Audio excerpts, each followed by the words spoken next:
Hi everybody, the Home Service Pro here.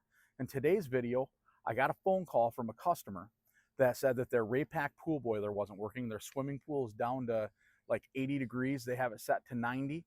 So we're gonna go ahead and take a look at it and see what we find. The first thing I did when I got here is I looked at the display. I'll bring you in so you can see what the display says there. On the display itself, it says that it has an open rollout switch. So I'm gonna show you how to diagnose that and fix that problem. So let's get right after it. Okay, so the first thing we want to do is we want to go ahead and open this cover up and shut the power off to the pool boiler. When the display goes dark, we know that the boiler is off. Second thing, we want to take this screw here off the front. This opens up our burner chamber on the boiler.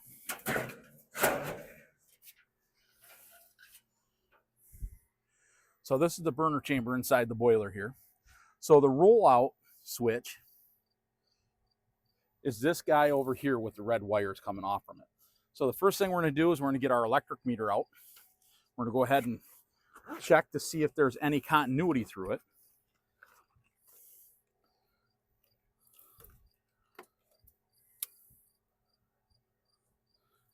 So I've got my meter here. We're going to go ahead and switch this all the way over to continuity.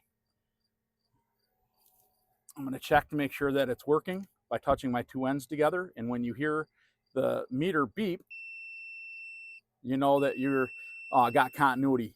So what we're going to do is we're going to pop those two wires off from the rollout sensor. And we should always have continuity through the rollout sensor.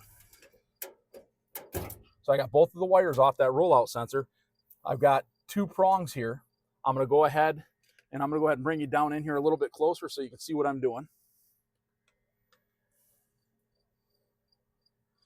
Okay, so this is my rollout sensor here. You got the two prongs that the two spade terminals went onto. So you're going to test from one spade terminal to the other spade terminal and see if we have continuity. And it should be toning. Let me get in here a little bit different. There we go.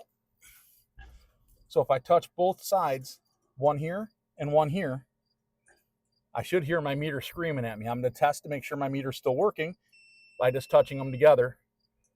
But when I do this, and I touch one on each, I'm not getting a tone. So that tells me that this switch is considered open. It's tripped and it's non-resettable, so we will have to replace that.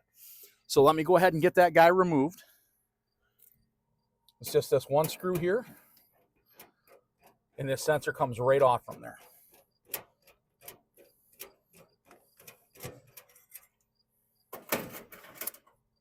And there we go. That's what that sensor looks like right there. I do have a new one with me, so I'm going to go ahead and grab that.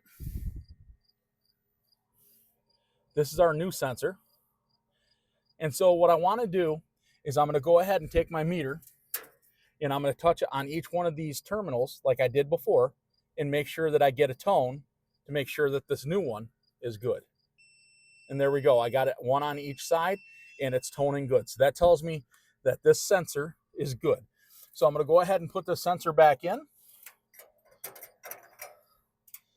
Grab the screw.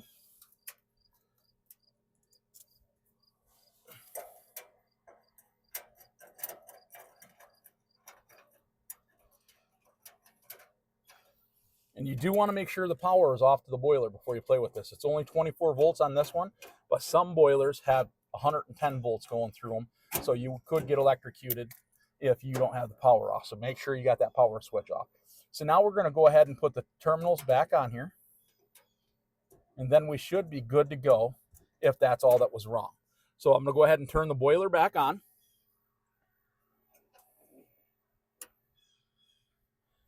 Okay, the boiler is back on. I'm going to bring you back up here to the display. I can hear it sparking.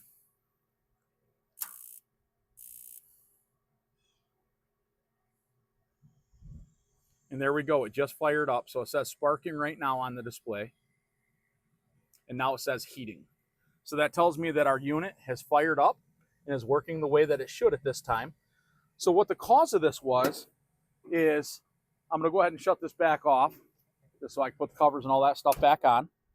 So I went ahead and shut the boiler back off. So what caused this to go out on thermal overload is on each side of the boiler.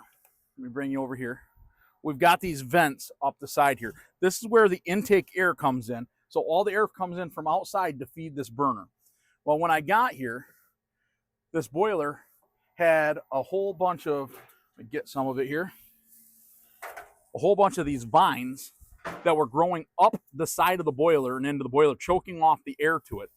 If you choke the air off to it, the boiler, when it fires up, the flames can roll out of the front of this burner area, and it comes up and it gets this sensor hot. And when that sensor gets hot, I believe they're rated for, looks like 140 degrees.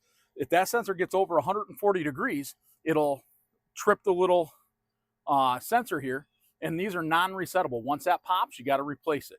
So when I first got here, the boiler was rolling out a little bit, or well, it had to have rolled out and tripped this, but the actual vegetation that was up both sides of it, blocking the air, I believe was the cause of the issue. Because I'm going to go ahead and turn this back on one more time, make sure it fires back up, and we don't see any flames rolling out the front or any excessive heat coming up the front of the boiler after it turns on.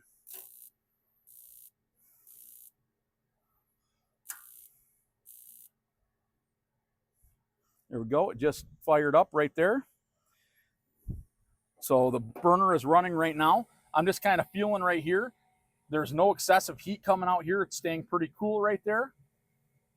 And the burner is wide open now. So I'll bring you down so you can see the burner running.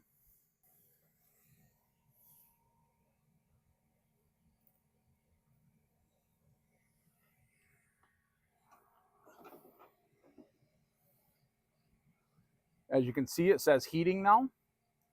It's 80 degrees and it wants to heat to 90. So we are up and running and working the way that we should at this time. So we replaced the sensor, made sure that we had good airflow through these vents on each side. You can see some of the vegetation still where it was growing up in there. Both sides were like that. So now we're up and running, working the way that we should. I'm gonna go ahead and shut this back down. We'll put the covers and stuff back on it. Well, there you go, guys. We put the new rollout sensor on the boiler. We diagnosed that the one was bad. We replaced it with a new one. I showed you how to test the new one.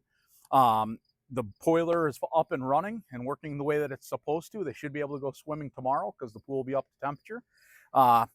If you found this video helpful, please like and subscribe to my channel. It helps me grow. And remember, have a great day, and you got this. We'll see you on the next one, guys. Thanks.